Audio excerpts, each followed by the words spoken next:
Assalamualaikum warahmatullahi wabarakatuh. Bismillah walhamdulillah wassalatu wassalamu ala rasulillah Muhammad ibni Abdillah la hawla wa la quwata illa billahil aliyil azim amma ba'd. Ikhwafillah rahimakumullah, sahabat muslim, sahabat usfat dimanapun anda berada, yang selalu mendapatkan kemuliaan Allah Subhanahu wa taala. Di Al-Qur'an Allah Subhanahu wa taala menyampaikan dalam firman-Nya, wa ati Allah wa atiur rasul. Taat kepada Allah dan taat kepada Rasul kewajiban kita sebagai orang yang beragama Islam. Apa sih hakikat manfaat taat tunduk dan patuh atas peraturan Allah Subhanahu wa taala? Dan ini diperuntukkan bagi kita, khususnya orang muslim tapi beriman kepada Allah Subhanahu wa taala. Siapa yang taat kepada Rasul sama juga taat kepada Allah Subhanahu wa taala. Rasul menyampaikan, ad-dunya sijnul mu'min, dunia ini adalah tempat penjara bagi orang-orang yang beriman kepada Allah Subhanahu wa taala. Berarti diatur oleh siapa? Yang menciptakan kita, yaitu Allah Subhanahu wa taala. Pertanyaannya, berjudi asyik memang saat kita melakukan, berzina nikmat rasa, kemudian mengambil hak orang lain tanpa adanya ikatan aturan. Siapa sih yang nggak mau kekayaan dengan jalan pintas? Kemudian sesuatu yang bernilai mudarat buat manusia pasti terasa nikmat sedap dipandang mata. Tapi perlu diingat bahwasanya kita semua diatur oleh Allah Subhanahu wa taala dalam konsep yang telah diatur, yaitu agama kita, agama Islam. Judi diharamkan oleh Allah, mabuk-mabukan diharamkan oleh Allah, berzina diharamkan oleh Allah Subhanahu wa taala, membunuh diharamkan oleh Allah Subhanahu wa taala. Bahkan menyakiti orang non muslim diharamkan oleh Allah dan Rasulnya tanpa alasan asbab. Dan ini kita diatur oleh ikatan aturan Allah Subhanahu wa taala dalam Al-Quran yang berlaku pedoman kita, yang kita baca Al-Quran setiap harinya. Quran menyampaikan pesan-pesan yang Allah berikan kepada kita, hendaknya kita amalkan. Maka ketika seorang muslim dia taat, dia patuh atas aturan yang Allah inginkan kepada hambanya, pasti dia akan bahagia, selamat, dan ganjarannya adalah surganya Allah Subhanahu wa taala. Belum lagi ditambah, ketika kita taat kepada Allah dan taat kepada Rasulullah sallallahu alaihi wasallam, dan kita menjauhi segala yang dampak mudarat, keburukan, kezaliman yang kita lakukan, ditahan oleh apa sih? Remnya adalah agama kita, yaitu agama Islam. Barang siapa yang mematuhi aturan hukum Allah, sudah pasti bahagia, selamat dunia dan akhirat. Bukan hanya sampai di situ. Ketika seorang muslim secara kafah, menyeluruh, ya ayyuhalladzina amanu dkhulu fis-silmi kafah. Hai orang-orang yang beriman, hai orang-orang muslim, hai orang-orang yang diperuntukkan dalam bentuk konsep agama, masuklah kalian kepada agama Islam, taat, tunduk, patuh dengan aturan Allah Subhanahu wa taala.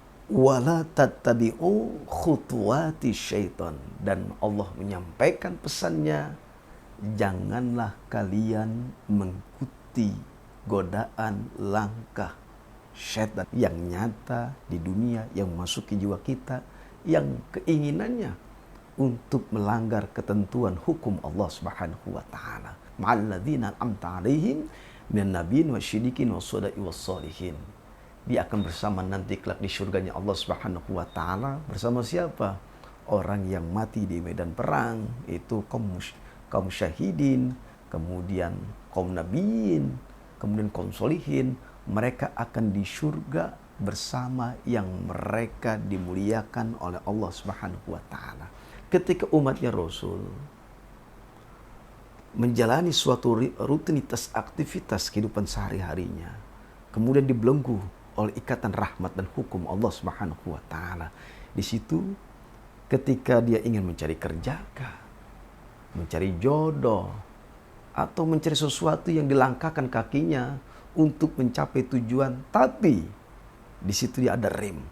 Rem inilah yang bisa menyelamatkan dia seandainya dia bersabar, ikhlas, kemudian tawakal kepada Allah dan keyakinan yang penuh hatta ya'tiyakal yakin, sampai datang kematian, enggak terjerumus ke dalam kemaksiatan, kezaliman. Kenapa? Dia paham ada kaidah agama, ada konteks agama yang Allah tawarkan, yang tidak ada toleransi. Hukumnya ialah taat tunduk pada Allah. Apa hukum tersebut? Hukum masalah sholat. Allah Subhanahu wa taala ingin sekali hambanya itu tercukupi. Tapi yang pertama Allah inginkan, ikuti kemauan Allah Subhanahu wa taala. Ketika Allah perintahkan sholat, sholat jangan ditinggal.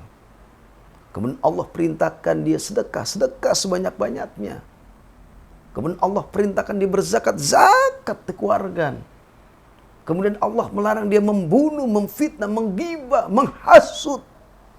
Kemudian dia mengerim dengan keimanannya karena taat kepada Allah dengan hukum yang Allah berlakukan kepada kita orang yang beriman, orang Islam. Maka kata Allah Subhanahu wa taala, Allah akan berikan kecukupan kepada hambanya. Apa sih kecukupannya? Ketika kita ingin punya mobil, maka pasti Allah akan berikan mobil. Mungkin secara instan Allah memberikannya.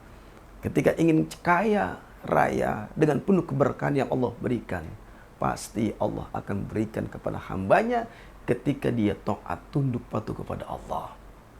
Ingin istri yang cantik, kalau pengen istri yang cantik, taat sama Allah. Allah akan hadirkan, apakah itu seorang pangeran yang soleh atau seorang bidadari yang soleha, Allah akan kirimkan. Kenapa? Karena ketaatan kita kepada Allah. Kemudian di saat dia disakiti, dizolimi, dia bersabar. Tidak ada pembalasan kecuali dia memaafkan. Dan Allah nanti yang turun tangan. Apa sih? Allah akan berikan kemampuan dia untuk melewati sesuatu yang diuji oleh Allah.